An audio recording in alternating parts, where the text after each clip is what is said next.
থেকে মা শুরু করেন অনেক কড়া নিয়ম কানুন, যেমন খাওয়ার সময় ফোন ব্যবহার করা যাবে না, রাত 7টার মধ্যে ঘুমাতে হবে। কিন্তু আগের মা একদম এমন ছিলেন না। তিনি ছেলেদের সঙ্গে সিনেমা দেখতেন, গল্প বলতেন, হাসতেন। এখনকার মা একদম অচেনা। একদিন দুই ভাই খেলতে বের হলে মা হঠাৎ বড় ছেলেকে ধাক্কা দিয়ে ফেলে দেয়, তার হাত কেটে যায়। কিন্তু মা কোনো সাহায্য করে না। রাতে ভয়ে ছেলেটি বিছানাতে প্রস্রাব করে ফেলে। সে পরে দেখে মা একা কারো সঙ্গে কথা বলছে। সে লুকিয়ে শুনতে যায়, কিন্তু ভুল করে শব্দ করে ফেলে। মা টের পেয়ে যায়, সে ভান করে ঘুমিয়ে গেছে। তার মা শুধু তার দিকে তাকিয়ে চুপচাপ চলে যায়। এরপর দুই ভাই একটা ওয়াকিটকি বানিয়ে মার ঘরের কাছে লুকিয়ে রেখে দেয়, যাতে বুঝতে পারে মা কি করছে।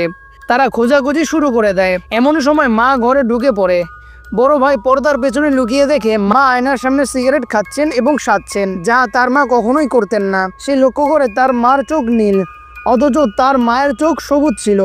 সে সব ঘটনা বাবাকে জানায়।